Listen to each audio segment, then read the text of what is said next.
molu ngali konton kolen na jali yasilola iye kamben kabo dum munya bolodi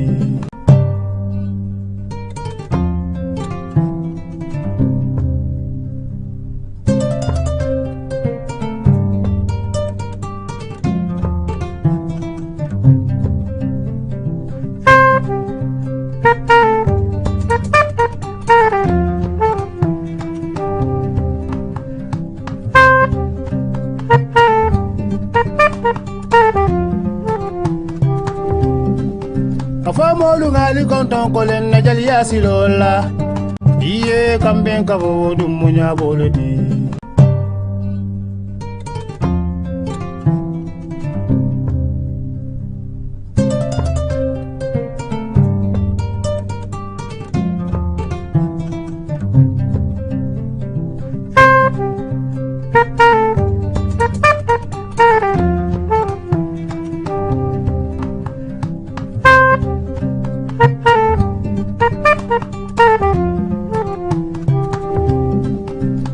molu ngali konton kolen na jali yasilola iye kamben kabo dum munya bolodi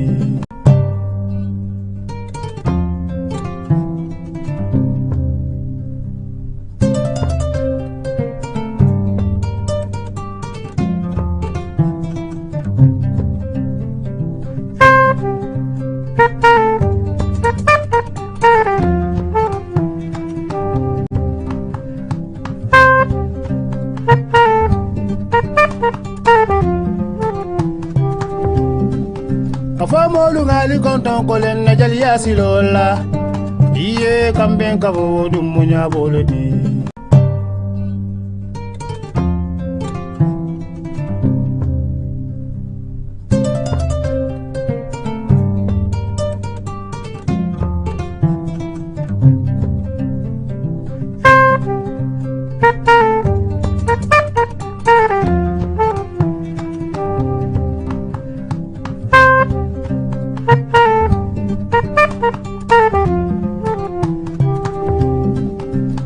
molu ngali konton kolen na jali yasilola iye kamben kabo dum munya bolodi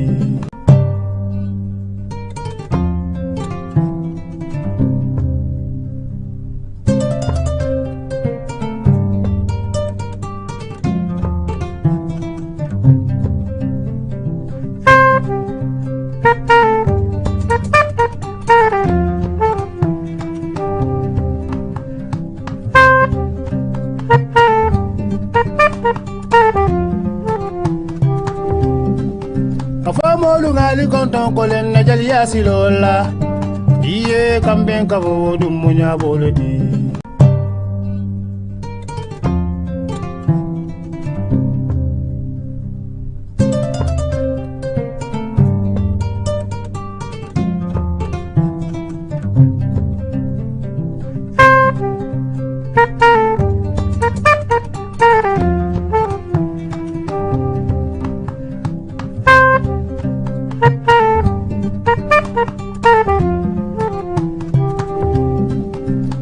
molu ngali konton kolen na jali yasilola iye kamben kabo dum munya bolodi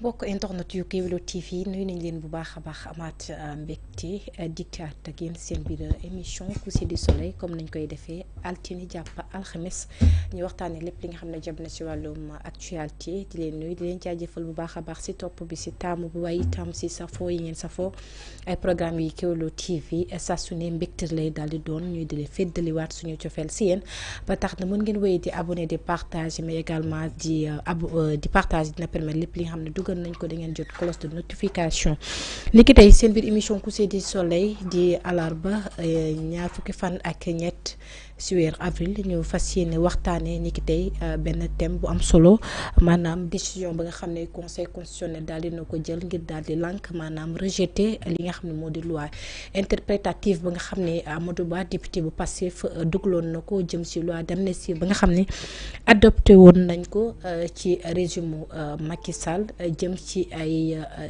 fait wala li nga xam ne jëm na si wàllum ay manifestation yu fi amoon atum 2021 jàpp 2024 ci loolu nag dañuy daal di dalal suñu invité du jour di Babacar Touré waaye itam daañ am ñi nga xam ne daañ dugg à travers si antenne bi ñu daal di joxe seen xalaat jëm si mbir moom lee waaye duma si wéet benn yoon naka tey dinaa si ànd ak sama concert di Coro nuyu naa la bu baax.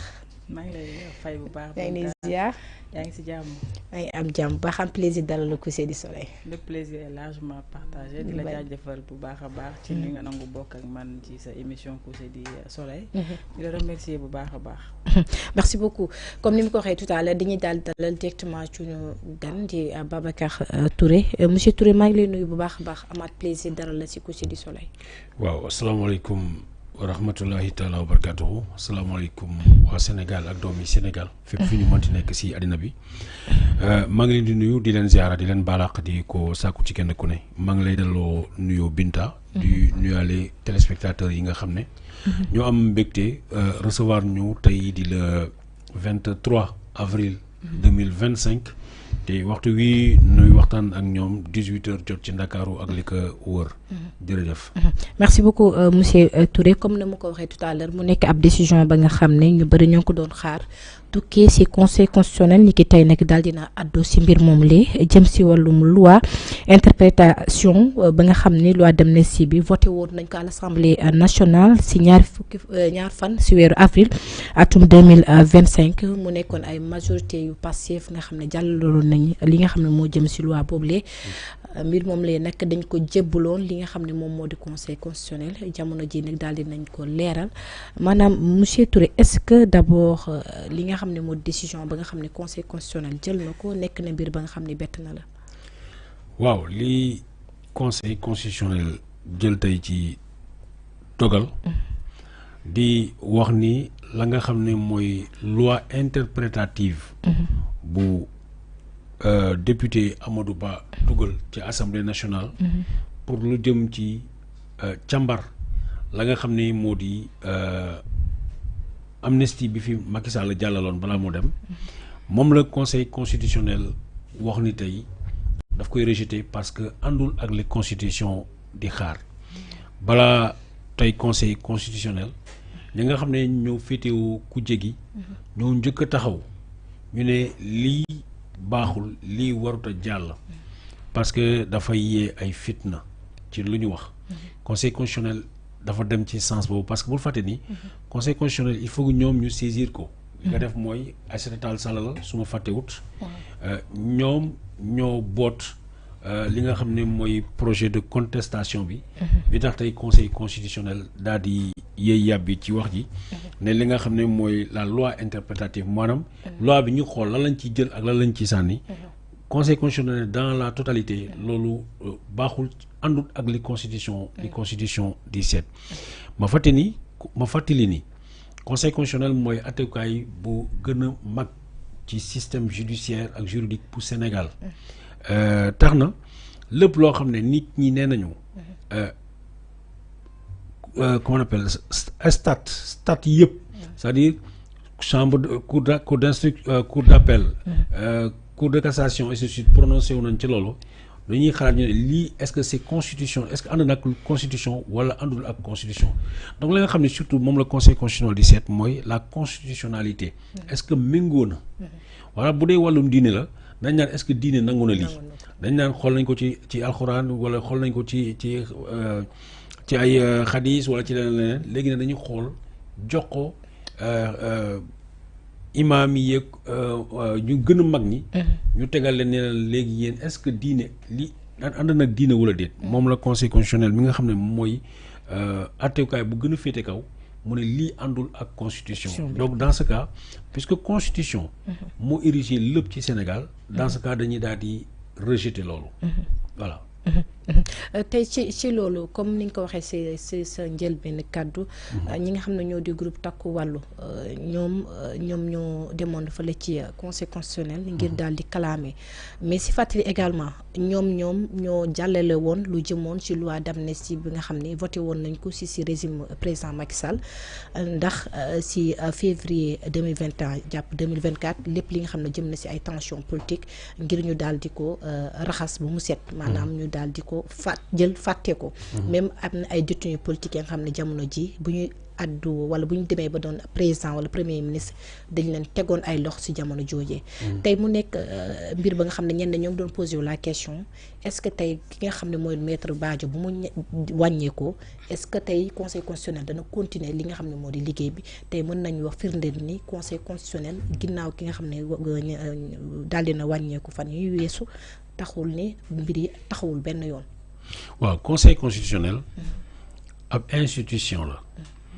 institution dafa baaxoo ni même bu ci kenn nekkut warul mën a gàllankoor la nga xam ne mooy doxalinu institution tey institution bu gën a féete kaw ci Sénégal mooy présidence de la République mais dañu programmer constitution dafa programmer de sorte que même président de la République bu fi nekkatule dina am ñoo xam ne ñooy continuer la vie de la nation la vie de l'État conseil constitutionnel c'est la même chose kenn si ñoom mu doon seen président mu di Badio Camara génn àddina yàlla nag yàlla yërëm ba mu génnee àddina ña nga xam ne ñoo ci des ci conseil bi ñoom ñoo réunir à l'unanimité ñu rendre une décision parce que c'est une décision boo xam ne bu nu ko waxee collégial la c'est-à-dire ñëpp la tënk donc ñooñu ñoo rendre décision ñu ne lii ngeen bëgg a def àndut ak constitution or loo xam ne àndut ak constitution xalaat nañ ni waruñu ko mën a def ci Sénégal c'est ça l'explication la plus simple ñoom ñu fàttali ni tout le temps juróom-ñaar lañu 7 bu ci benn génne mu des juróom-benn léegi nag juróom-benn yooyu ñoom ñoo rendre décision bi nga xam ne moom la ñuy waxtaanee tey. Thioro maa ngi doon wax lu am solo xam naa fekk am nga benn question jëm ci mbir mu la. d'accord alors lu muy wax noonu 7 sages la woon. tey juróom-benn yi ñoom la fi yàlla desandil. ba tey d'ailleurs sax ba décision yi génnee ci seen bind li ñu signé. si signature lañ ci gis Babacar. alors est-ce que décision bi day am impact. par rapport ak yenn poursuite yoo nga xamante ne moom la ñu bari doon sàkku ci Sénégal pour mën a xam li fi doon xew. ci ay événements. dinañ mën a situer les responsabilités. waaw xam nga président Macky Sall keroog bu mu nekkee di diriger Sénégal ba mu xam ne dafay dem. daf fi bàyyi ay toj-toj. daf fi bàyyi ay njombe boo xam ne buñ ci delloo di ko seet. nit ñu bare dinañ nekk ci jafe-jafe dinañ nekk ci coono. waaye it bu ñu remonté ba ci biir dinañu yegg ci si moom. man foog naa ni juillet 2022 laa wax sénégalais yi ne leen système bi ni ma ko gisee tey jaxasoo bi ni ma ko gisee lënt yi ni mu bare mënuñu am benn prox ndol pour Macky Sall mën a génn ci coow li lu dul mu def amnistie. loolu juillet 2022 laa ko wax wala boog juillet 22 certainement la vidéo elle est là elle existe. parce que mooy ba nga naan Saint-Esprit da kaa visité. waaw mais xam nga boo noo ko mën a xool da ngay xam ne lii rek mooy porte bi. Macky Sall dafa jàkkaarloon dafa jël sénégalais mu monter leen les uns contre les autres ay nit ñu bokk ndey ak bàyyi la preuve tey jeunes yi ñi nga xam ne dañ leen jël ci quartier yi. gëmloo leen ni dañ leen di jox li former leen pour ñu mën a jàkkaarloo parce que tout est parti de ce fameux jour du 5 du 3 au 5 mars 2021. bi nga xam ne dañu convoqué Ousmane Sonko mu dem di wuyu tribunal. ñu créé ay conditions ba nu jàpp ko xam nga ndax yéen a ngi koy fàttaliku. askanu Sénégal génn. jàkkaarloo ak ñoom jàmbaarloo ak ñoom ba encercler caserne. nga xam ne kenn mësu koo gis. Macky Sall mu ni li fi.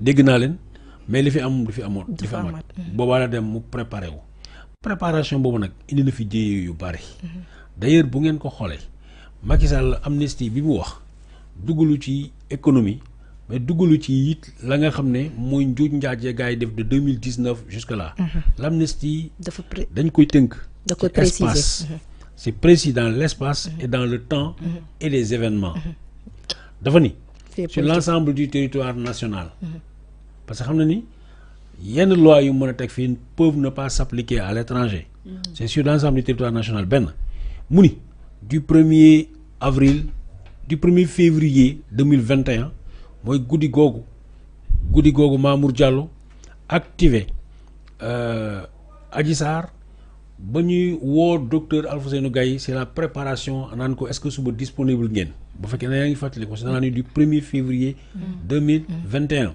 le 2 février la ñu Adji Sarr mujjee passer à l'action docteur Alfousseynou Gaye jël ko yóbbu ko hôpital c'est dans cette nuit là le docteur bi def li nga xam ne mooy son comment on appelle son rapport médical bi nga xam ne moom moo indi après coow yëpp interprétation yëpp ba yàlla def na borom toog na fii Kéwoulo mu wax la mu cee wax et c'est resté dans l'histoire donc Macky Sall dafa ne du 1er février 2021 jusqu'au 24 février 2024 mu ne lépp lu ci xew muy tout ce qui est lié à la politique tout ce qui est lié à délit des crimes mooy lié à la politique nee na nañ ko faxas sànni donc c'est sur cette période-là spécifiquement mooy la période de l'exécution du complot mooy doful quoi xam na li mu def boole ci dama la ne dans l'espace dans le temps et ça concerne des faits les faits mooy lan les crimes les délits mooy lépp loo xam ne ay biais de diffamation wala yu mel noonu diffamation bu ñu ko waxee ak yu mel noonu sama classe gi daf ma concerné mooy ba ma waxee tappalekat ba tudd ko ñu tegoon ma sous contrôle judiciaire mu ne lépp jeex na ñu ci bari ñu dugal leen ci kaso bi parce que c'est des faits politiques xam nga moom laa waxoon tout le temps ma ne kun jàppoon sax sàcc ci période boobu naka la ñu mënee xam ni la motivation bi la poussé woon nga dem sàcc du politique parce que mën nga ne dama dem sàcc pour am xaalis bu ma financer suma parti dans ce cas duñ ko defee mais Macky Sall li mu bëggoon mooy il n'aurait jamais souhaité que cette période-là existe nan na mënoon def ba ñu effacer période boobu loolu mooy li mu doon xeex te loolu la am avec la loi d'amnistie or tey bu ñu waxee l'interprétation de la loi d'amnistie sax dañ naan lii concerné na ko ak lee concerné wu ko ay crimes de sang ak yenn ainsi de suite concerné wu ñu mën a am yu ñu génnee moom la ñu ne duñ ko nangu parce que bu ngeen amee yu ngeen génnee puisque ñoom ñoo en tout cas ñoom ñoo yoroon la force publique. donc su ma la comprendre foofu lu justice lu loi d'amnistie faxas sànni justice mën na ko bañ a faxas. j'ai pas compris. ma ne lu loi d'amnistie bañ justice mën na ko dem seeti ji ci ay crime ak li nga xamante ne.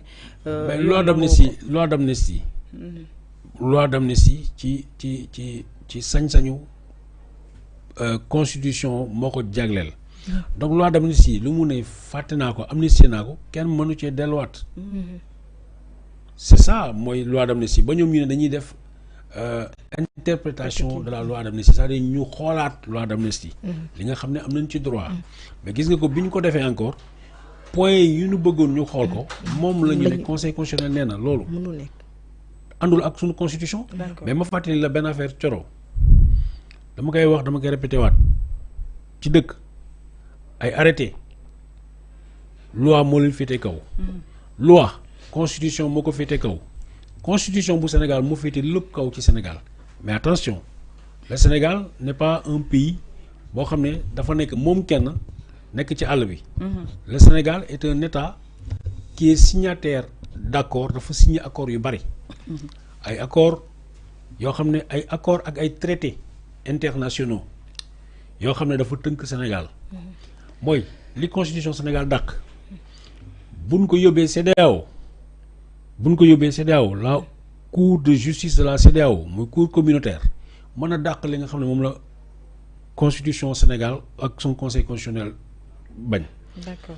cour les Nations Unies. les Nations Unies mën a dàq seen Nations Unies moo féetee kaw charte Nations Unies moo féetee kaw la nga xam ne mooy décision CEDEAO. donc bu ñu fàtte ni am na yoo xam ne da ngeen ne waa ok c'est couvert par la loi d'amnistie au Sénégal mais ça peut ne pas être couvert dans d'autres pays et ça peut te rattraper. Alors Binta ba ma ko permettre foofu laa koy gën a relancer waate est-ce que matuwaay yi Macky Sall jëloon pour jël loi d'amnistie bi mën a faase li fi xewoon aussi méngoo na ak niñ koy mayee nit wala njiit pour mu jëlee ko loi d'amnistie ci yeneen dëkk yi exactement. xam nga dafa am loo xam ne dafay di ay crimes contre l'humanité kooku même bu fekkee ne Sénégal nee nañu dañu dëkkañ lépp dugal ko ci loi d'amnistie bañ ne duñ ci waxati mais yooyu bu demee ci yenn tribunaux yi ak yeneen cours yi nga xam ne duñu Sénégal yooyu mën na leen rattraper. D'accord. Parce que li nga xam ne mooy torture la nga xam ne mooy génocide la nga xam ne mooy yenn crimes yu grave yi nga xam ne gars yi dañu considéré ci seen pays comme yu grave Sénégal bu ne sax loolu dama ko effacé sama yónnee ko ci bu sénégalais duggee ci pays boo xam ne tey jii nga jël kenn koo xam ne ñëpp ràññee ñu nañ ko ñu ne moom moo doon enlevé wala moo doon torturé ak affaire yooyu mu dem ñu ne amnistie nañ ko Sénégal kenn du ci waxati mais bu demee France nit kooku mën na ko topp mën na la fekk France mu topp la pour crime ba nga commettre bu boobaa dañ lay arrêté ñu jugé la. mais monsieur Touré par rapport ak li nga xam ne moom moo fi xew bu ñu xëyee ñu jàpp ne tey jii loolee àndul ak suñu constitution. donc ñi nga xam ne ñàkk nañ seen bakkan naka la ñuy justice du def liggéeyam lépp li nga xam ne lëndëmoon na te nga xam ne ñii promettre woon nañ ko donc dootul mën àdduti. waaw c'est malheureusement le cas bu ñu waxee loi d'amnistie amnistie mooy effacé bu ñu ne lépp la nga xam ne concerne na période boobu ñu ne effacé nañ ko mënuñu ci delluwaat et c'est vraiment dommage alors que le pays a besoin de vérité le pays a besoin de justice dëkk bi dañu bëgg lu fi xew mu bañ fi xewati ñu xam lan moo tax policiers yi ñu jóg dem ci kër François Mancabou jël ko yóbbu ñu bëgg a xam lan mooy xew ca la nga xam ne mooy Fulbert Sambou ak ci Didier Badji ainsi de suite mais bu loi d'amnistie taxawee bu fekkee ne ñoom dañu ne loolu dafa dugg ci cadre politique bu loi d'amnistie taxaw duñ ko gis mais sant yàlla yéen a ngi fàttaliku kële nga xam ne moo doon ministre de la justice keroog bu mu jógoon wax ni mooy Ismaïla Madior Fall keroog dans une émission chez Maïmouna Ndour Faye bi mu waxee ni ça rentre dans le cadre politique bi ñëpp jógee ñu wax ak moom mu ni déedéet dafa juum dafa dellu si ginnaaw donc am na crime ak ay délits yoo xam ne ça échappe à comment on appelle ça échappe ak li nga xam ne mooy amnistie dañu yaakaar ni dinañu mën a ubbi dossier yooyu mais tout ce qui nga xam ne pour le moment à l'étape actuelle bu ñu ne c'est couvert par l'amnistie kooku yaakaar tuuti na ci d'autant plus que ka nga xam ne moo rendre décision boobu mooy conseil constitutionnel article 92 bu conseil bu constitution article 92 constitution dafa ni décision ba nga xam ne atte ba nga xam ne moom la conseil constitutionnel wax loolu amul lenn luñ ciy teg kenn mënu cee dellu ginnaaw kenn mënu ko atte kenn mënu ko weddi ça s'applique à tout le monde ñëpp a koy respecté depuis président de la République ba autorité yi yëpp ñëpp ciy tënku la conseil constitutionnel wax moom la professeur Foster doon wax ni Isaac Foster mu ni même nos erreurs wala lu ñu tey def ko yéen ça s'applique à vous mënu leen ci dara c'est la constitution sénégalaise qui est comme ça c'est-à-dire ñoom bu leen neexee sax nga ñëw ñu xam ne lii mooy dëgg ñu teg seen tànk ñu ne lii duñ ko fi nangu yéen ça s'applique à toi. malheureusement Babacar dana am ña nga xam ni peut-être décision bi da leen bett lool parce que ñu bëri quand même ñoo ngi doon xaar ñu leeral yu point yu bëri yi nga xam ne dafa xaw a sombre. bëri na Sénégal xanaa ñi rey ak ñi dóor ak ñi doon recruter nervi yi surtout ça ñoom rek ñoo dul bëgg numéro 9 bi c'est numéro 9 mais képp koo xam ne Sénégal ñor na la képp koo xam ne bëgg nga jàmm réew mi bëggoon nga xam lan moo xew de sorte que li fi xew mu bañ fi xewati mais malheureusement à l'étape actuelle bu ñu tënkoo ci article L92 bi nga xam ne mooy constitution dafa ne les décisions du conseil constitutionnel s'appliquent à tout le monde d'accord. donc Macky Sall mën nañu wax ni réussir na quand même lu mu bëggoon ndax protéger na boppam ak ay njabootam ba dootuñu revenir at ci li nga xam ne mais est-ce que y a lieu Binta de dire que ni réussir na lu mu bëggoon bu fekkee ni Macky Sall loolu la bëggoon Macky Sall loolu la bëggoon mais loolu la bëggoon dafa bu tax mu def ko tension politique bu moo taxoon mu mais est-ce que conseil constitutionnel bu ne rejeté na loi d'interprétative bi rek amatul beneen moyen ak voie bu ñu ko mën a saytuwaate ba nga xamante ne du ñu boole lépp rek taxañ teg ne ca poubelle ya waaw loolu il faut bés boobaa defe naa il faut ngeen am opportunité am ay juriste fii parce que lu nekk mën na am peut-être mu am porox ndol mais ce qui est sûr en tout cas au Sénégal moom pare ngeen parce que au Sénégal c'est la constitution du Sénégal. Babacar xam naa ni dañ moo koy jégge rek ñu jël maître Dabo mi ngi en ligne. après ñu revenir allo maître Dabo.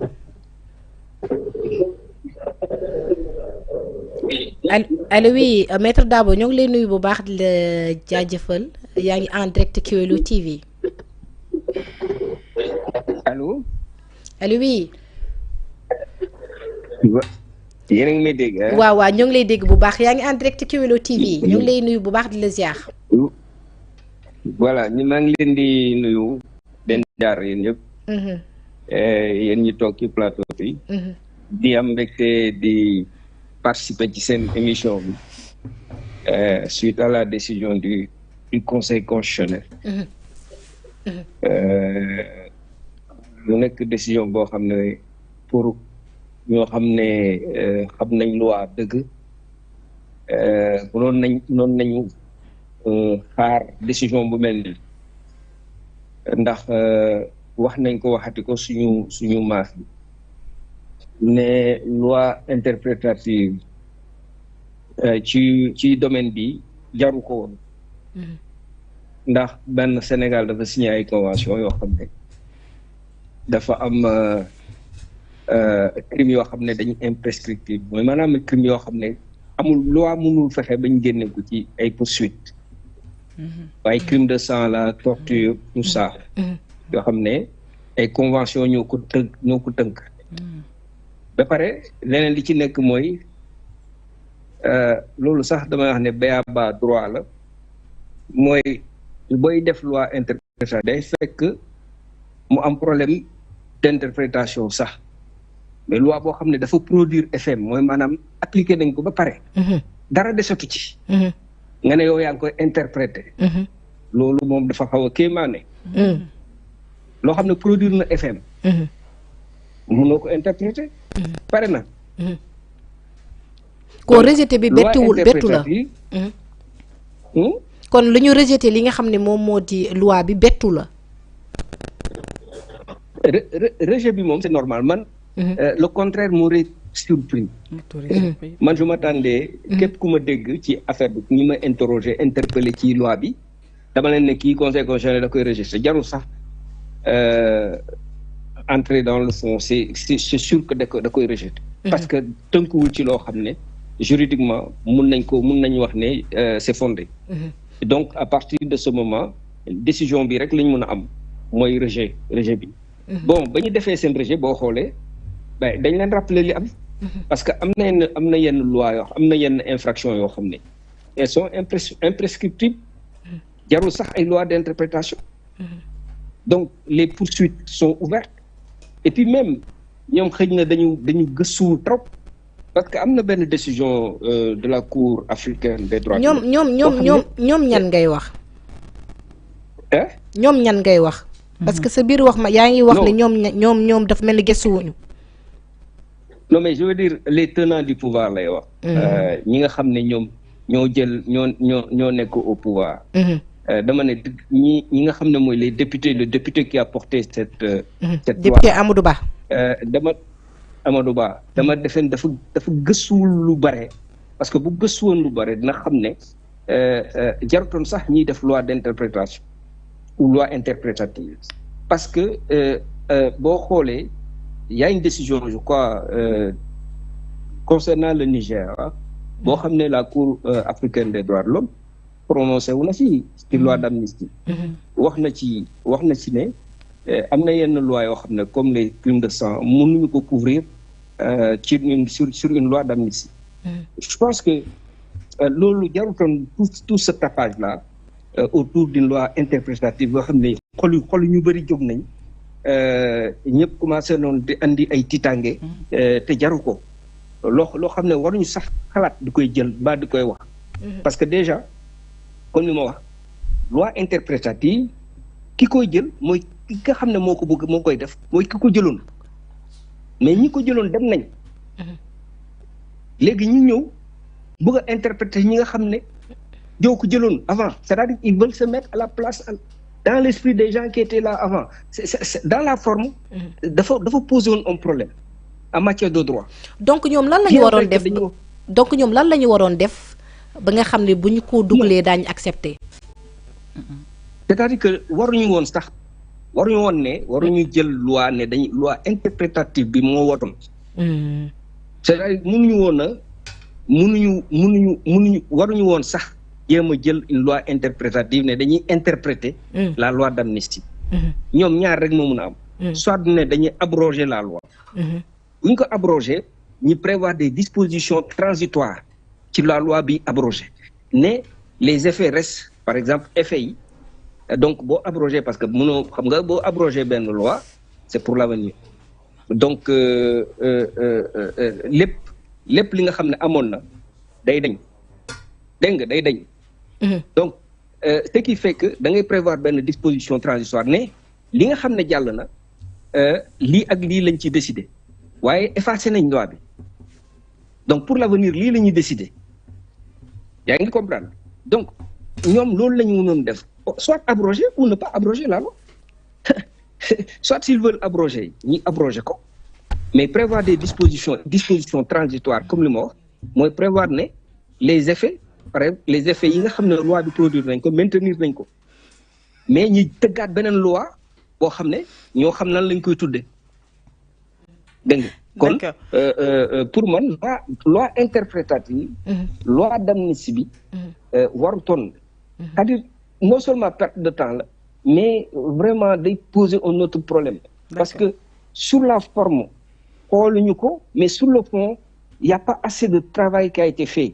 defuñu assez de travail boo xam ne moo leen waroon a permettre ñu éviter parce que nit ki loo bëgg a def rek nga war a def ñoom dañoo bëggoon def loi interprétative rek ne dañ ko war a def rek dañ ko war a def non loi dafa am fu mu tënku booy jël loi da nga koy teg ci ay mbir yu leer parce que quand même dafa am loi d'amnistie dafa am loo xam ne daf ci tënku parce que li ci tënku mooy li nga xam ne moo xew te ñu bëgg ñu régler ko autrement c'est-à-dire que ñu ànd ci saafara boo xam ne vraiment dootul am ay poursuites donc yooyu loi boo ko bëgg a tëggaat da ngay xool bu baax la ngay def mais ñoom dafa mel ni dafa am précipitation ci ni nga xam ne moom lañ doxalee mbir mi d'accord man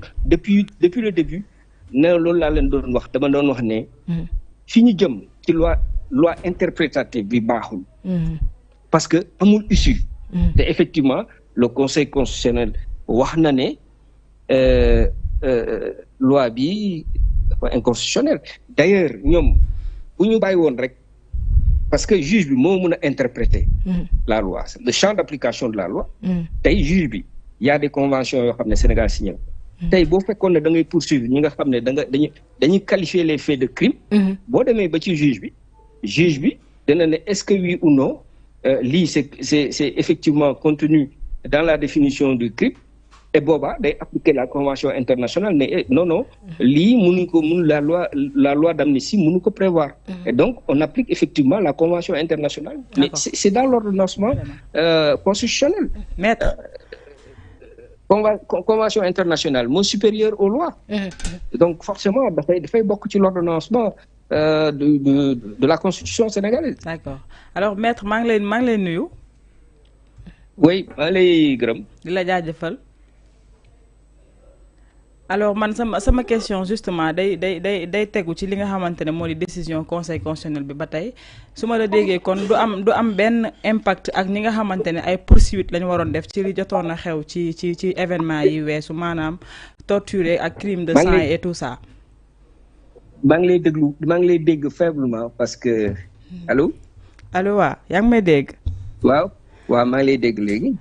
alors dégg nañ sa intervention mais man dama bëggoon xam exactement est-ce que li nga xamantene moy décision bi tukkee ci wa conseil constitutionnel du mën a am ben impact par rapport ak poursuite yi ñu bëgg a def jëm ci événement yi xewoon fii en même temps aussi bëggoon naa xam actuellement président de la république yan pouvoir la am par rapport ak décision bu tukkee ci conseil constitutionnel bi actuellement. D'abord pour jël deuxième question bi président amul ben pouvoir ci décision conseil constitutionnel. Il est soumis à ces décisions. Il n'est pas au-dessus du conseil constitutionnel. C'est-à-dire il est le président de la République, mais il n'est pas au-dessus des décisions du conseil constitutionnel quand même. Donc lolu respect rek lañ fi mëna lañ mëna wax. Leneen li parce que mon constitution moko teunk comme le conseil constitutionnel. Donc forcément il est obligé respecter la décision du conseil constitutionnel. Mais sauf que li ñu wara xam té lolu mo am solo. Moy ñi nga xamné dañoo bëggoon ñi def ay poursuites ñi top ñi nga xamone ñi xamné dañoo def crime. Dégg nga dañoo def crime dañoo torturer loolu bés bu ñu demee ba nga xam ne qualification lay doon parce que nit ki dañ lay ils sont présumés innocents bés bu ñu demee ba nga xam ne dañu war a qualifier les faits de torture de crime loolu juge bi moo koy def léegi nag bu ñu demee ba ci tribunal ñii naan non ñii ils sont lii ñi def c'est couvert par la loi d'amnistie ci boobaa la ñuy poser question juge bi est-ce que oui ou non c'est couvert par la loi d'amnistie moom boobu danaan day interpréter effectivement cette loi-là par rapport aux décisions aux décisions qui ont été déjà rendues et puis surtout à la convention internationale. kon su ma la déggee foofu noonu. buy juger da koy écarter. kon su ma la déggee foofu yaakaar mën na bañ a tas par rapport ak famille yi nga xam ne ñu ngi doon toog di xaarandi bu ñu déggee décision bi comme ça ñu bañ a mën a xaaddi. non ñoom dañu war a kontaan xam nga lu tax war nañu kontaan ci biir décision. parce que ci biir décision bi conseil constitutionnel wax na ko. parce que ñi nga xam ne ñoom dañoo ñëw ne dañ leen a xam nga nit ki doo jóg rek ne dañ ma torturer gars yi ñu ne la wooy effectivement torturer nañ parce que torture qualification lay doon après dégg nga qualification juridique. juge bi mooy qualifié donc bu fekkee ne crime dafa am juge bi aussi mooy qualifié donc. yow loolu bu koy def loi d'amnistie bi da koy écarter complètement. D'accord. Comme li may wax day jël loi bi nga xam ne moo fi nekk mooy maanaam les conventions internationales ne Sénégal de ci wàllu convention internationale lépp loo xam ne loi d'amnistie daf ko couvriroon ci wàllu crime ak yooyu ak torture da koy écarter moom day jël qualification torture beeg ak crime bi teg ci table. Parce que li ko koy may mooy convention bi. am na solo donc loi d'amnistie bi dootul appliquer ti moom convention bi lay appliquer. jërëjëf mu doog a continuer justement di def instruction ba jugement am. merci beaucoup maître Dabo ñu ngi lay jaajëfal bu baax a baax mbiri leer na. bu baax merci beaucoup mi ngi noonu dañuy daal di jaajëfal bu baax a baax maître Dabo indi na ay leeral yu bëri yi nga xam ne xawoon na indi ay lënt suy bopp askan wi. naka noonu la ñuy dalalee suñu beneen invité Abdourahmane Maïga maa ngi lay nuyu bu baax juriste amat plaisir dalal la. merci Vita, merci beaucoup. Coro aussi maa ngi di jaajëfal bu baax. maa ngi nii en catastrophe avec embouteillage yi. waaw dañuy comprendre tey mu nekk décision ba nga xam ni peut-être am na ñi nga xam ne leen surprendre mais yéen ñi nga xam ne féete ngeen ci opposition bi quand même mën nañ wax peut-être seen ñaan nangu na parce que dugloon ngeen ab recours ci conseil constitutionnel ngir ñu lankal leen li nga xam ne moom moo jëm ci loi ba nga xam ne Amadou Ba dugal na ko. Oui, Binda, merci beaucoup. Hein. Bon, effectivement, décision du Conseil constitutionnel, bon, pour la petite histoire, moi, c'est en plein plateau le MOFEC, on est sur un plateau de télé, nous discuter donc de l'actualité. Donc, c'est à la fin de l'émission qu'on nous a appris que, effectivement, le Conseil constitutionnel donc, devait décider déclarer anticonstitutionnel, je veux dire, madame loi, bien que nous le fi Amadou Ba interprété. Mais, Binda, nous, nous, parce que lii rek la mënoon demee quoi. lii rek la mënoon demee il peut pas être autrement parce que wax nañ ko waxati ko fu ne te en bon juriste aussi il y a même pas besoin d'être juriste sax mais il suffit seulement nga dégg français comprendre le français pour xam ne que Amadou Ba loi bi nga xam ne moom la fi waa kër Macky Sall yi voté lu woon interprété wu ko parce que loi boobu lu mu wax dafa ne tous les faits susceptible d'avoir la qualification d'infraction criminelle ou correctionnelle dans la période allant de février 2021 à février 2024 sont amnistiés. Mais là, amul ko gëna leer quoi. Xam nga lan lañ fi interpréter. Bu déggee tubaab rek, il suffit de comprendre le français seulement pour xam ne que mbir mi dafa leer. Dafa ne faits yi nga xam ne ñoo am diggante 2021 ak 2024 muy ay faits yoo xam ne dañu mën a am mën leen qualifier parce que dañuy qualifier faits yi ndax est-ce que infraction ban type d'infraction la parce que dafa am ñetti xeetu infraction bi ci gën a tuuti ce sont les infractions contraventionnelles boobu moo ci gën a tuuti mais infraction yi muy wax dafa wax les infractions délictuelles yaa ngi dégg mooy délits yi ak crimes yi donc képp koo xam ne tax na ci genre infraction yooyu yow amnistie nañ la. Mais maître CPI justement dafa am ay maanaam CPI dafa am ay convention yoo xamante ne yu dëgër la yu ñu am ak yeneen dëkk yi et tout ça donc bu ñu déggee ni loi d'amnistie bi actuellement li nga xamante ne mooy interpréter ko conseil constitutionnel da koo dàkkani parce que bokkul ci seen ay bànqaas n'est-ce pas mais li nga xamante ne am na ci ay événements yu metti ay crimes de sang ay torture et tout ça je pense que même bu fekkee ni actuellement dafa dàkkandi li nga xam ne moo di loi interprétative bu Amadou Ba bi mënul dàkkandi aussi benn yoon ci poursuite yu ñu war a def jëm ci yooyu lay ñaawteef. Absolument. Voilà. Xam nga Sénégal dañu ratifier ay convention ay traités yaa ngi dégg au niveau international donc benn bi mooy le traité de la CEDEAO donc il y a aussi la charte des Nations Unies donc ak yu demee noonu te bu ñu xoolee dans ce qu'on appelle le principe de la hiérarchie des normes juridiques traité yooyu ñoo nekk au-dessus de la Constitution. Tout à fait. Donc dogal bu ñu mënta jël ak loi bu ñu mënta jël yaa ngi dégg loi boobu bu ñu naree def une interprétation maanaam bu fekk dañu war a appliquer loi bi nga xam ne moo nekk au niveau supranational maanaam traité bi ak accord yeeg yu demee noonu ñoom ñooy appliqué wu.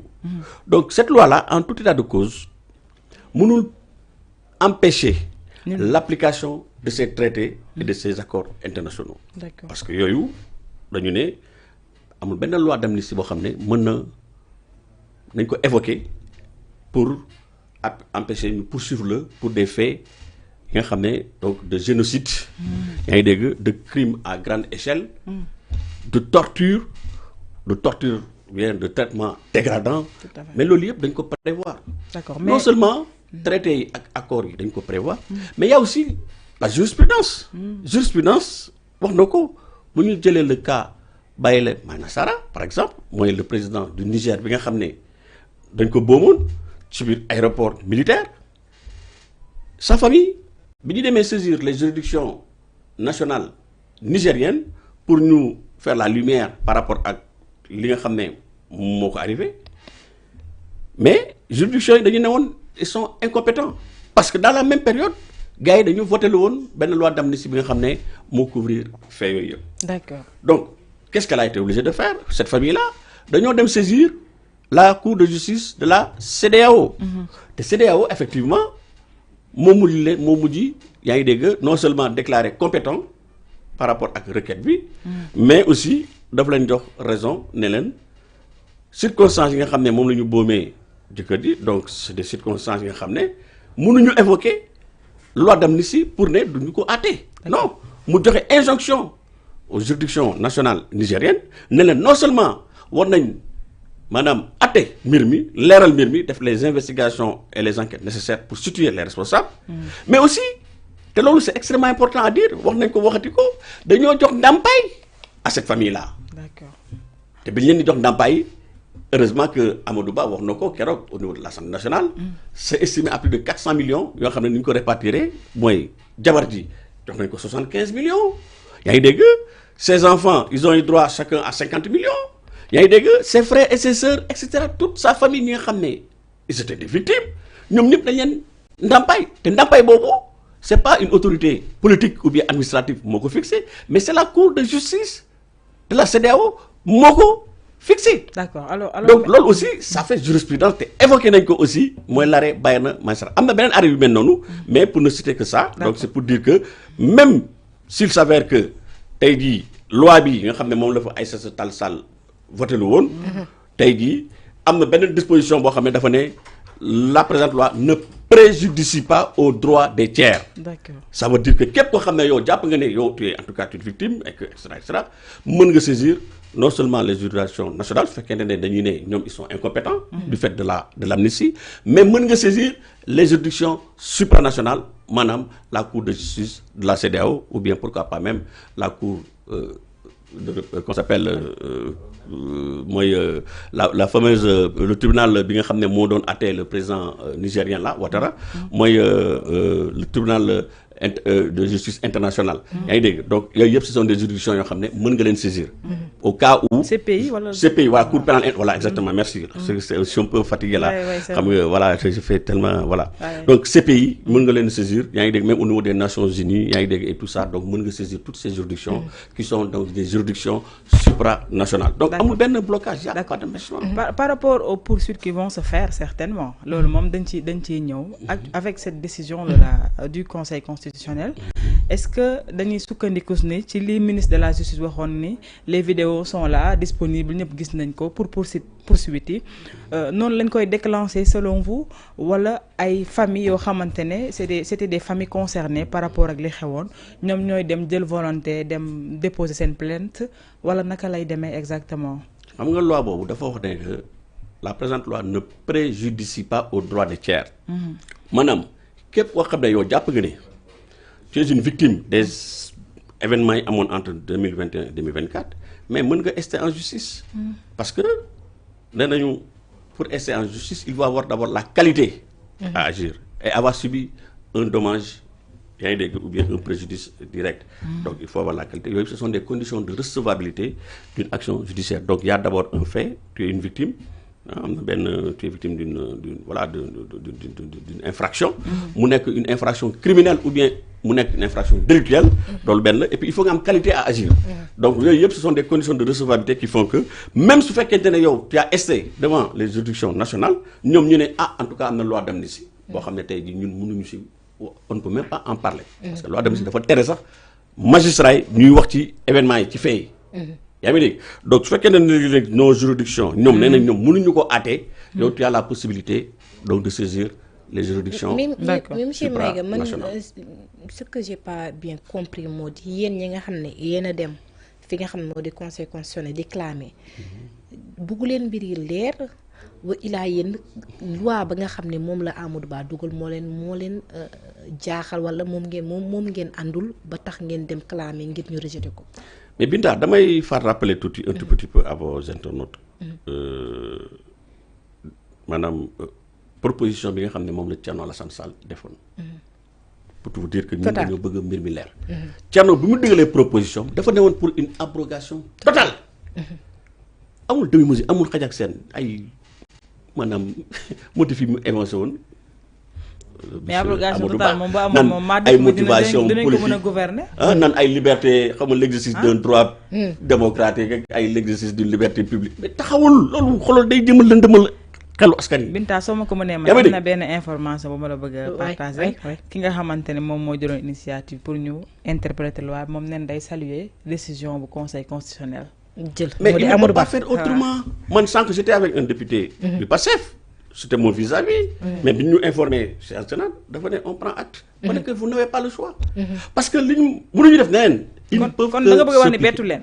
Non, c'est pas que bettu leen mais c'est-à-dire xam nga dafa dañu ne décision conseil constitutionnel sont des décisions qui s'imposent erga omnes et qui sont insusceptibles de recours amul benn recours c'est-à-dire que loolu moom bu ñu ko xasee ba décider xoolal accepté même président mënu si dara. non dama ne président décret rek la am dama ne kooku amul ñu pexe ils n'ont pas le choix donc en bon perdant dañuy wax ne bon dañuy accepter Mais c'est pas parce que dañ ko bëggoon mais ils n'ont pas le choix. mais mbir yi naka la ñuy def nag mu leer ñi nga xam ne ñoo ngi doon réclame justice affaire bi day demee neen ni mais moo tax ma ne tey ñu war a delloo ci léegi proposition Thierno Alassane Sall exactement bi nga xam ne ñoom parce que dañu bëggoon am paternité wu yaa ngi dégg maanaam abrogation bi il voulait tout simplement avoir cette paternité moo tax ñu xeex Thierno Alassane Sall ne ko yow sa bos bi baaxul di évoquer ay incidence financière yoo xam ne taxawul. Binta sama ko may mais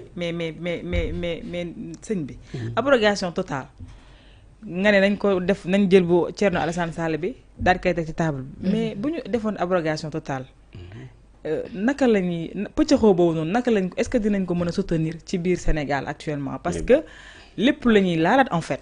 chaîne bi la ñuy toppaat xam nga dans la proposition moi j'ai la proposition avec moi. ouais bon waxuñu nekk ñëpp dañuy dellu kaso. non non xam nga ah et cetera. loolu sax c'est impossible xam nga loolu c'est une fiction juridique. loolu xam nañ ne que c'est pas possible. suñu xel day dem ci président ak premier ministre. voilà mais c'est ça mais en tout état de cause. mais am na yenn fait yoo xam ne. quel que soit alpha ay dossiers yoo xam ne dañ ko tëjoon. il faut ñu ubbi ko. su ma jëlee par exemple le cas de Ousmane Sonko. bi nga xam ne c'est du fait de cette abrogation lañ ko réinscrire dans le fichier électoral on a mis un terme yaa ngi dégg aux procédures yi nga xam ne da ko doon concerné et qui était en instruction face à son appel à insurrection dossier boobu dañ ko doon instruire mais bi ñu voté loi d'amnistie bi yaa ngi dégg. mais loolu moo gën a ndaw ak ci du la nga taamu si Ousmane Sonko bi mais ñi dee.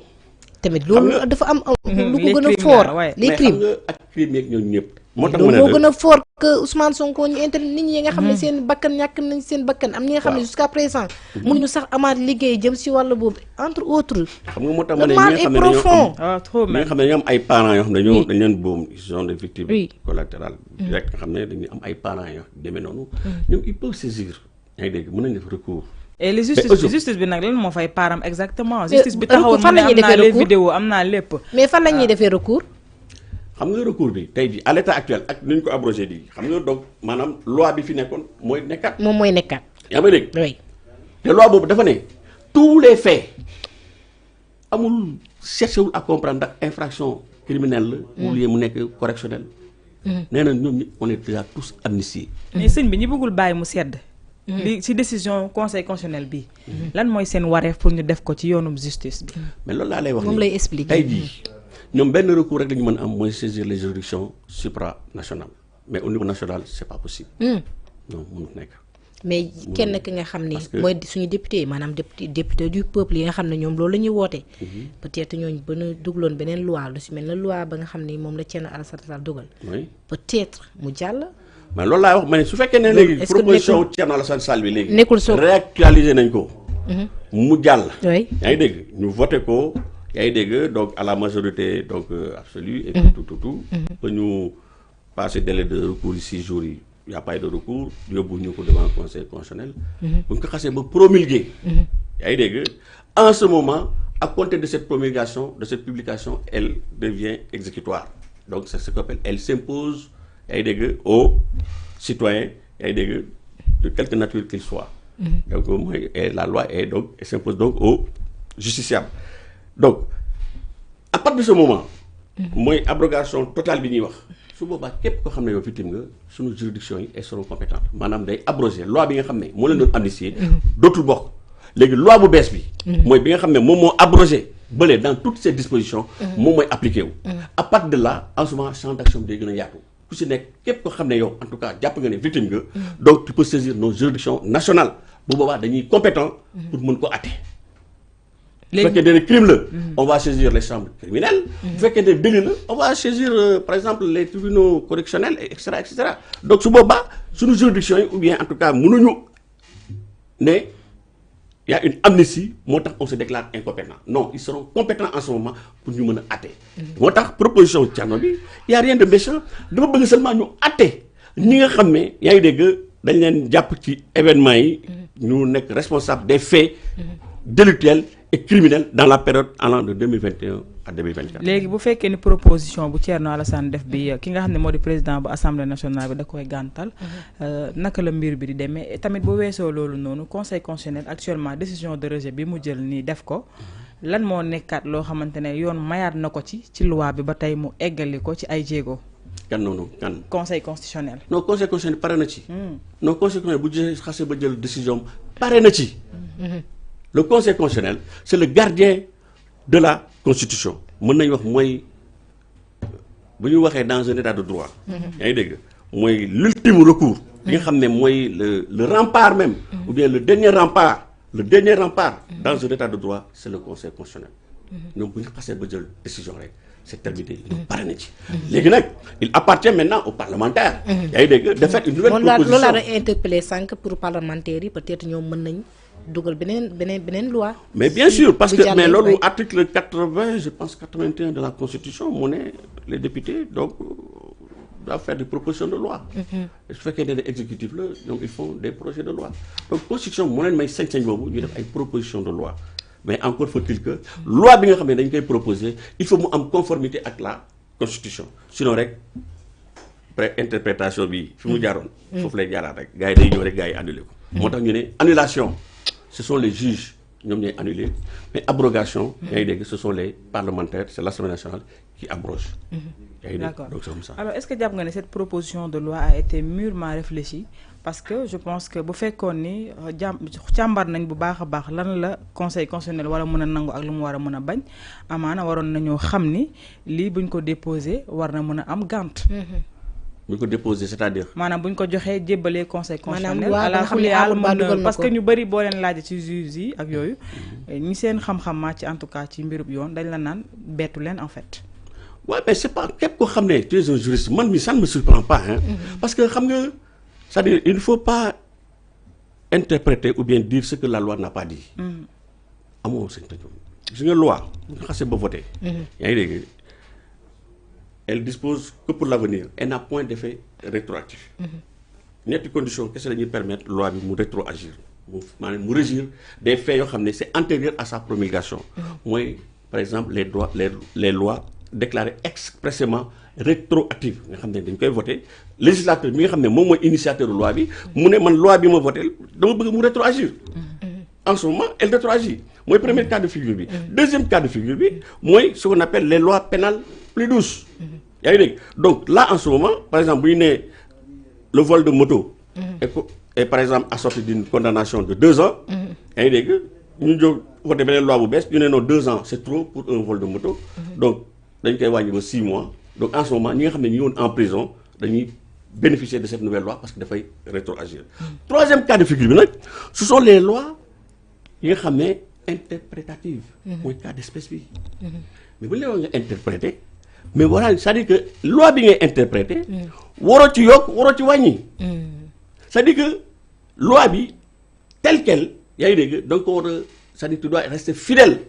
donc dafa mel ni ñoom dañoo jëlu seen temps bu baax càmbar bu baax a baax li nga xam ne moom moo di loi mais dañoo xamul rek dañoo tële rek comme ni ko Thierno waxee rek gars yi non seulement mënuñu xamuñu te dañoo bëri wax mais télé boobu ci biir télé bi tamit dinañ leen nangul que ni li ñu bëggoon a jël en question lu am solo la mooy crime yeeg torture yeeg lépp loo xamante ne ay nit dund nañ ko wala ba tey du loolu laa lay expliquer crime yi ak torture yeeg yëpp c'est déjà pris en compte par la loi de comment s'appelle li fii Aïssata Tall Sall voté la woon c'est déjà pris en compte kooku mënuñu ko parce que ce sont des traités et des accords yoo xam ne dañu ko souscrire au niveau international qui font que accords yooyu moo tax tey jii quel que soit alpha ku ñu jàpp ci crime yaa ngi dégg tey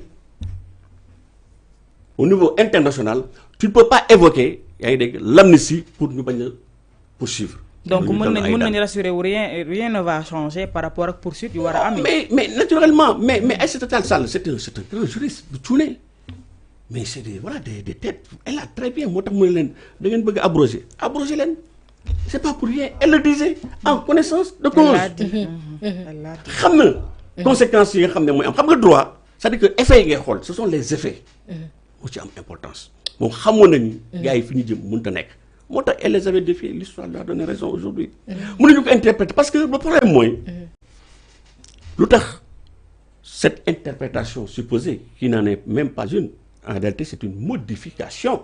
c'est-à-dire lu tax mu ne c'est une modification xam nga loi bi ñuy war a interpréter dafa ne elle a c'est-à-dire un champ d'application très large amul limite dafa ne tous les faits susceptibles d'avoir la qualification d'infraction criminelle ou correctionnelle sont amnistiés yow ngay ñëw di interpréter nga ne non du tous les faits de non mais xam nga lan la ñuy amnistier mooy faits yi nga xam ne ñoom seen auteur bi leen jàppee ñoom bu ñu il suffit que ñu évoquer que dañu doon exercer une liberté publique yow bokkuloo wala nga doon exercer un droit démocratique yow bokkuloo wala nga doon justifier une motivation politique donc déjà dañu rétrécir champ d'application loi bi nga xam ne moom la ñu waroon interpréter à partir de là déjà rek y a ce qu'on appelle une rupture d'égalité te bu ñu xoolee la loi elle a un caractère général et impersonnel mais interprétation bi ñu bëggoon dugal tey jii dafa am ñu muy protéger am na ñoo xam ne mën nañ bénéficier wu ci interprétation bi mais am na ñeneen ñoo xam ne mënuñu si bénéficier wu moo tax mënuñu si bénéficier wu te li nga xam ne tey jii mënuñu si bénéficier wu et c'est ça la dangerosité justement de cette interprétation mooy ce sont nos forces de défense et de sécurité parce que ñooñu dañu nekkoon dans le maintien de l'ordre ñoom mënuñu ne yaa ngi dégg dama nekkoon di exercer une liberté publique ou bien un droit démocratique ou bien ay motivation politique mënuñu ko wax donc ces personnes-là aujourd'hui sont exposées ñi nga xam ne tey jii ñoom ñoo yore suñu kaaraange mais moo tey tax jii ñu ne aujourd'hui le conseil constitutionnel voilà c'est pas pour rien que ñu ne ce sont des sages ñoom xam nañ la dangerosité mais aussi de cette du bett interprétation. sénégalais bu ñu situé les responsabilités ñu ne la force de l'ordre bi ak B ak B mën na cee bokk. waaw mais ñu moo pourquoi tax saxoon voilà. ñu bëggoon jël affaire yi situé que si force de l'ordre yi. voilà mais Parce bon que loolu opposition loolu ñenn il faut ñi lui si demander je pense que Ñenn ñi si décision opposition bi. voilà Ouais. décision conseil constitutionnel bi ça n'a rien à voir ak bu fekkee ni taqee nañu laale nañ ñoom force de l'ordre yi ci li ñu war a Tout def à- ay tout à- responsabilités tout à xam fait. nga conseil constitutionnel moom du Ouais. ñëw sur les faits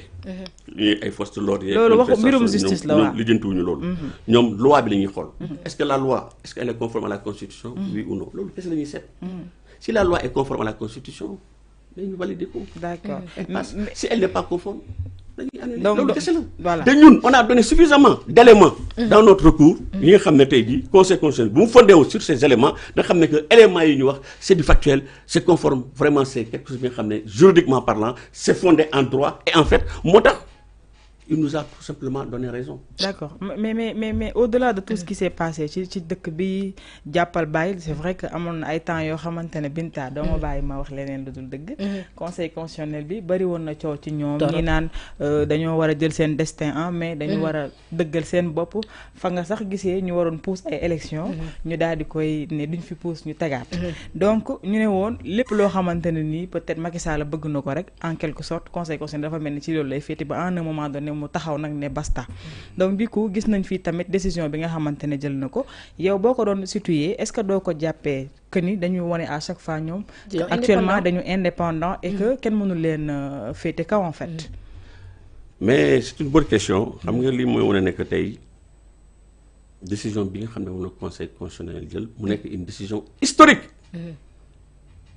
encore une décision qui est conforme aujourd'hui à la constitution mu nekk une décision boo xam ne tey jii toutes les personnes averties et les juristes dañ koy rafetlu man en commençant par moi je me vraiment je suis fier aujourd'hui parce que ils ont rétabli le droit a été dit parce que tey li nga war a comprendre mooy ñun bi ñuy dugal recours bi suñu seul souci c'était que le conseil constitutionnel se déclare incompétent te loolu yàgg na fi am depuis Abdoulaye Wade Abdou Diouf sax ci boppam chaque fois que conseil constitutionnel nar a jël décision boo xam ne c'est pas favorable aux autorités qui sont en place au gouvernement il se déclare incompétent gis nañ ko fii gisaat ko gisatu fi mais aujourd'hui c'est sous le magistère de Badio Camara vraiment ñu ngi saluer sa mémoire encore et je me rappelle keroog ñu desee fii laay ñëw ndeysaan vraiment lui rendre un vibrant hommage mu liggéey fi liggéey bu mucc ayib Badio Camara vraiment yàlla na ko yàlla xare aljana mais il est rentré dans l'histoire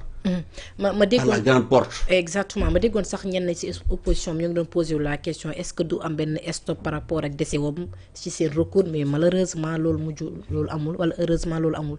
non li constitution la du mën a arrêté. non parce que quand le quorum xam nga ñoom dañ ko organiser de sorte que am na benn quorum boo xam ne bu ñu ko amee rek. ñoom dañuy statuer même su fekkee ne y a des absents ou bien y a des décès. y a un nombre requis. bi nga xam ne c'est prévu par. institution autant pour moi le nombre là étant requis donc ils se sont déclarés compétents pour pouvoir donc statuer. Donc on n'a pas besoin ñu koy remplacer wala yu demee noonu. te man ñi fa nekk conseil constitutionnel. man de vraiment am na ñu ma ci xam. surtout une dame boo xam ne wax dëgg yàlla depuis qu'elle a rejoint le conseil constitutionnel man dama ci rafet jot xam ne que les choses en tout cas ne se passeront plus comme avant.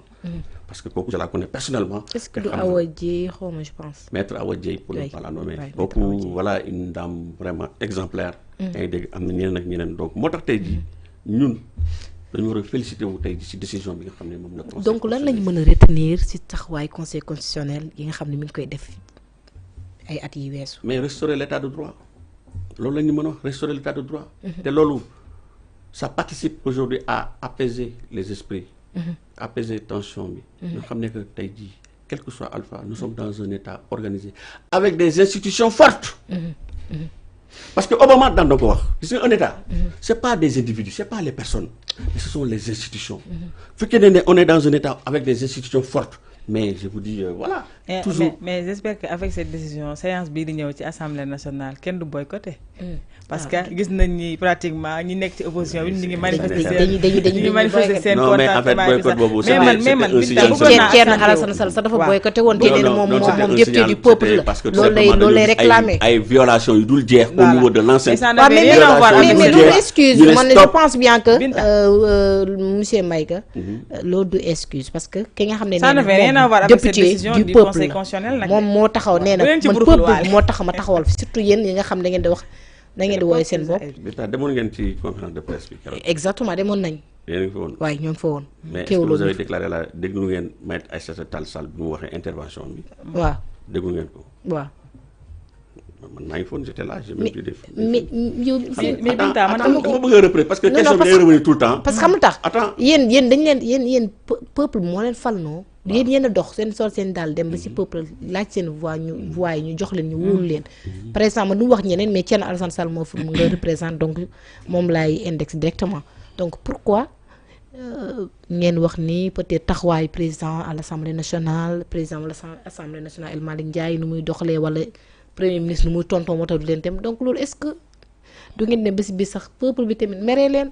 non Binta peuple mënuñu maree parce que tu sais d'abord damay def quelques raisons. yi nga xam ne moo poussé les députés yaa ngi dégg à faire ce boycott. D'abord premièrement mooy dañu nekk ci assemblée nationale boo xam ne. ñoom ñi nga xam ne ñoom ñooy voter les lois ñoom ñoo koy njëkk a jalgati notamment règlement intérieur bi. assemblée nationale bi premier jour. bi ñu ko constitué war a mettre en place le bureau la majorité Pastef violer les règlements parce que tout simplement il y a ce qu'on appelle la loi sur la parité le principe de la parité n'a pas été respecté gars yi casse ko ba sonn mais gars yi comme ils ont leur majorité affaire bi jàll déjà mu nekk une violation extrêmement grave deuxième raison tey mënuñu nekk dans une assemblée nationale boo xam ne da ngay gis des militants ñu ñëw nekk ci tribune yi yaa ngi dégg di yuuxu di tàccu di filmer même di filmer te loolu règlement intérieur assemblée nationale da ko tere. Troisièmement député yi bu ñu ñëwee tey jii devant l'assemblée ñoom am nañ ay prérogatives yoo xam ne constitution bi moo leen ko may règlement intérieur bi mooy appel au règlement suñu gisee ne que dañu jalgati règlement intérieur bi ak yu demee noonu mais un député am na sañ-sañ ñoo defee un appel au règlement bu ko defee dañ koy jox la parole mu ñëw citer article yi nga xam ne dañ ko violer expliquer wu mais chaque fois qu'on fait un appel au règlement non seulement on ne donne pas la parole mais dañ leen di renvoyer comme des malpropres. Thierno Alassane Sall en a été une victime. Troisièmement dañu nekk assemblée boo xam ne premier ministre dafay ñëw moom mi nga xam ne dañ ko nommé te député yi ñoom dañ leen élire ku ci nekk ku ci gën a tuuti. am nga au minimum 25000 Sénégalais yoo xam ne attends mais da ngeen yàgg boycotté dem parce que premier ministre nee na weer bu nekk dafay dem. may nga mu eggali. il vient il pose ses questions dama ko bëgg a delloo tuuti ginnaaw par rapport ak lu mu wax voilà. il pose des questions oui. un député des questions de fond Si par exemple tey jii imaginez-vous Sénégal on paye le gasoil à 990 francs le litre. ñaan nañ yàlla mu wàññeeku na 90. alors que Mali bi nga xam ne tey jii fii la carburant bi di jàll di dem ba Mali yaa ngi dégg ñun mu nekk un pays producteur de pétrole. carburant bi c'est beaucoup plus moins cher. mais loolu ci kan lañ ko au Sénégal non dama loolu expliquer rek. waaw des questions yoo xam ne tey dañ ko war a poser. yaa ngi dégg au premier ministre bi nga xam ne mooy incarner l'exécutif. mu jox ñu ay réponses. mais boo ko laajee ay questions de fond. par rapport ak préoccupation sénégalais en tant que député du peuple et non d'un parti. mais monsieur le ministre moom la lay def. ay dàggasante mais non mais balaa dàggasante bi moom dina indi réponse bu leer. non mais c'est ça xam nga loolu. te li gën a danger. balaa moo dàggasante moom dina indi réponse bu leer. mais est-ce que foofu laminer mais attends tu n'as même pas la possibilité. yaa ngi dégg d'avoir encore la parole pour lui apporter un droit de réponse. mais loolu nag loi bi moo ko constitution moo ko tëggee noonu loi bi moo ko tëggee noonu. non loolu c'est pas loolu normal. du singu ñoom dañ koo hérité. mais li gën a garaaw. dama bëgg a xam motivé mooy li gën a garaaw. Ouais. li gën a garaaw bi nga xam ne moo motivé le boycott. mais est-ce que vous savez que les députés sont en insécurité au niveau de l'enceinte parlementaire. Les députés ont été agressés. lan mooy constitution Agressés. insécurité. Agressés Ñan dans la- leur lieu de travail. ñan ñoo leen agressé. Mais yow Binta tey jii tu t'imagines tey jii ñu ñëw fekk dans ton lieu de travail di la agressé. ñan ñoo leen agressé. Mais kan je vous lañ ko dis, def? ak yan député yi ñu xanaa dama woon ci agressé. conférence de presse bi. Non, Abdou non. Mbow il a expliqué Thierno Alassane Sall wax na ko waxat nañ ko. mais ne lii moo tax. non non ñu ne dama koy nag xam Binta bu li ñu ngay wax demee ni ba dafa am solo ba dama la fay dagg. ñan lañu agressé. ñan lañu mais les agressé. députés yi ñan si ñoo boppam. leen ñan ñoo leen Exactement. agressé. mais député yi seen biir ñooy agressé. mais nekkoon agression c'est pas quelque chose bi nga xam ne un coup physique bien non il y a une agression morale. Verbale. mu nekk des insultes il y a agression c'est pas forcément physique. Oui. donc bu fekkee dañ leen di buntu xatal dans leur lieu de travail. mais à telle enseigne que loolu ñoom nag yàgg ils se naa sentent am en à l'Assemblée insécurité. nationale. ñu joytu ko ba sonn ne nga appel au règlement duñu la faale et cetera. Mais- et cetera. mais dama ko bëgg a mais laaj. tu as le am nga sañ-sañ. nga ne stop. c'est un signal. Ah, loolu c'est- loolu mais Sénégalais waa yi ji même ngay ay gis ci Sénégalais. écran bi nii ba mu nekkee Loolu plus fort Sénégalais yi plus ngeen fort war a reste wax de. duggoon na assemblée nationale ñëpp boycotté affaire yi génn ah Xam nga- gis nañ fa ay agression xam gis nga nañ fa waa ay ji- xotti waa wax ji mais dafa quand même bëgg a transformer assemblée nationale en ce qu'on appelle une agence de communication. mais est-ce que auteur Duñ ko auteur servir fauteuil de yam waroon a def objet du C'est-à-dire- débat ba ñu ko naan il balance le fauteuil alors que Non. on a des urgences yoo xamante ne am na lu ngeen ko ci Non. waroon interpeller xam nga moom présence am assemblée nationale. c'est la Voilà. constitution si boppam moo ko prévoir dafa war a ñëw chaque fois que de besoin est. mais auteur Chaque fauteuil fois. bi léegi. Aïssata Tall Sall fa lay daanelee. bi muy intervenir rek dafa ne. ñun Temps bi jeex on na a sax, boycotté oui. maanaam session d'actualité bi nga xam ne moom la ñu pare avec le premier ministre. mais suñu rôle de parlementaire dañ koy continuer di exercer. bu dee dañu nar a voter ay lois dinañ ko voter. d'accord bu fekkee dañoo def ay contrôle de l'action gouvernementale dinañ ko def bu dee dañu am ay par exemple ay enquête parlementaire maanaam lépp li nga xam ne yaa ngi dégg règlement intérieur may lañ leen ko dinañ ko def mais pour ce qui concerne les questions d'actualité avec Ousmane Sonko ñoom nee nañ loolu moom dañ koy arrêter pour marquer une pause alerter opinion publique nationale et internationale ci li nga xam ne moo xam au niveau donc de l'enceinte parlementaire. d'accord alors man dama lay delloo tuuti en arrière pour si sa entendement par rapport ak li nga waxee ni bu ñu interpréter woon loi yi dañuy exposer les forces de l'ordre est-ce que da nga am benn entendement buy wone justement que ni bu ñu defoon loolu wala bu ñu si doon teg lumière forcément dina am ay poursuites yoo xamante ne directement day ñeewal force de l'ordre parce que à chaque fois bu ñu waxee rek vous dites que force de l'ordre dañ leen exposer xam nga d'abord les forces de défense et de sécurité ce sont des corps paramilitaires qui sont apolitiques par essence tey qu'est-ce qui s'était passé sur le théâtre des opérations ñan ñoo fi nekkoon ce sont les manifestants d'une part et les forces de défense et de sécurité Et les c'est gros pas bras. des Mauritaniens ñoo fa nekkoon du ay Burkinabé ce sont des Sénégalais des forces de défense et de sécurité ñoo fi nekkoon di def le maintien de l'ordre maintien de l'ordre bi ci nag ban yaa ngi- anam ci anam yooyu noonu ci ban anam ci moment yooyu la na nga doon gisee maintien de l'ordre est-ce que doyoon na la ba nga jàpp ni lii nii moom maintien de l'ordre kese la du leneen. mais loolu du man maa koy apprécier. Mais loolu les c'est vidéos le sont- juge sont là quand même. juge bi moo war a interpréter. kooku c'est laissé à l'appréciation du juge. bi nga xam ne tey jii. moom dañ ko jox tous les éléments factuels yaa ngi dégg bu ko defee moom bu ñu indee un élément des forces de l'ordre de défense mu ne bon est-ce que les victimes des faits pour lesquels les poursuivre. yow personnellement ban aperçu nga am ci vidéo yi nga xam ne dañ ko doon gis ñun même man gis nga ko gis naa ko yow gis nga ko je pense ministre de la justice sax nee na gis na ko. ban appréciation nga dama am koy ñaawlu Voilà. mais ñun c'est pas pour rien qu'on a déposé une abrogation totale de cette loi. mais dañ koy ñaawlu keroog bi ko gars yi di voté. mais dañoo xeex. Thierno Alassane Sall il a voté contre. le vote de cette proposition de cette loi d'amnistie. moi qui vous parle au même moment maa ngi woon ci plateau yi ne loi bi waruñu ko voté. mais dañ ko xeex parce que justement gis nañ fi des images yoo xam ne numéro 9 bi par exemple. numéro 9 bi mais yàlla nañu yàlla musal xamuñu ndax policier la xamuñu ndax nervi la. on ne sait rien. il y a beaucoup de choses. te loolu il faut que ñu leeral ko. xam nga donc il faut ñu leeral ko mais justement il faut que la lumière soit faite loolu moom obligatoirement. parce que balaa ñuy wax le pardon. il faut d'abord nous situer les responsabilités. mais xëy ni ne baal nañ. alors que xamuñu qui sont les responsables. mais loolu ça va continuer toujours à créer benn inimitié boo xam ne tey jii benn tension boo xam ne tant que leeralu mbir mi ça va continuer moo tax obligatoirement moo tax l'occasion pour man vraiment de lancer un message yaa ngi dégg aux députés donc du PASTEF. yaa ngi dégg pour que ñu essayer donc de ravaler. yaa ngi dégg seen égocentrisme bi. yaa ngi dégg xam ne que tey ce sont des députés du peuple et non des députés d'un parti. donc ñu accepter la proposition bi nga xam ne moom la Thierno Alassane Sall indi woon. à savoir une abrogation totale de cette loi d'amnistie. à partir de ce moment soxla ñuy dem ay CEDEAO wala di dem ay cour pénale internationale ak yooyu ça va nous coûter excessivement cher parce que am na ñoo xam ne néew ñu doole yoo xam ne amuñu moyen yooyu. jël avocat dem ba ay CPI yooyu. mais Alioune Tine nee na abrogation totale c'est rendre quand même ingouvernable le pays. non ça ne rendra pas non madame xam nga tey jii même su fekkee ne on a situé les responsabilités après. on peut faire le pardon. on a vu le cas de l'Afrique du Sud moo gënoon métti. temps apartheid bi. yaa ngi dégg mais gars yi dañoo dem situer responsabilité ba pare. mais bi ñu demee après on a fait le pardon.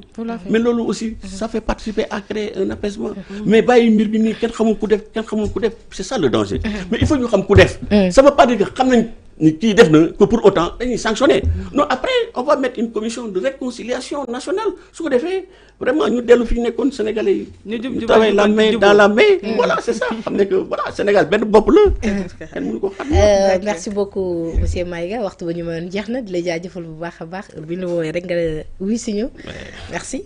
mais merci c'est moi qui vous remercie ah. Bita man nee naa la yow moom je suis à ta disposition boo ma woon 4 heures du matin sax laa la wax damay ñëw. yaa ngi dégg keroog bi may woo maa ngi woon tribunal dama bàyyi lépp daal di daw si ñëw. tey bi may woo RTS laa nekkoon. un plateau. donc fa laa yéegee sax. information bi j'ai même pas eu le temps de lire le contenu. donc décision bi laa gis à la fin rek. ma rafetlu ko mais pour les attendus les motivations yi nga xam ne moo leen indi pour ñu annuler cette décision de toute façon je m'y attends donc ayant donc participé donc à la rédaction donc jox naa sama contribution naa ci sama xalaat donc damay rafetlu c'est une victoire. yaa ngi dégg c'est pas une victoire de Abdourahmane Maïga ou bien de République des Valeurs ou de Thierno Alassane Sall. mais c'est une victoire du Sénégal. c'est le Sénégal entier vraiment ñoo gagné donc léegi nag li ñaan mooy. Dans les jours à venir gars yi ñu xam ne que Thierno Alassane Sall c'est pas un ennemi du peuple c'est un député du peuple il a fait une proposition mais nañ ko nangul comme ça mbir mi ñu leeral ko très bien merci beaucoup monsieur Maïga jërëjëf ñu ngi lay jaajëfal bu baax a baax merci beaucoup Thioro plaisir la bokk yow plateau Goussé du Soleil bi. largement partagé j'espère que waxuma fi toolu doon. non. maa ngi lay remercier bu baax a baax si li ma boole si sa émission bu neex bi macha allah. intéressant ba bëgg a dee. ak sa invité bu am xam-xam bi macha allah. monsieur Maïga di la jaajëfal bu baax a baax amoon naa mbégte bokk yow jotaay. di remercier aussi mbokku internet yi ñu doon teewlu. merci beaucoup Thioro merci également suñu mbokk internet yi takkoon nañ loolu dañu seetaan. di leen jaajëfal bu baax a baax.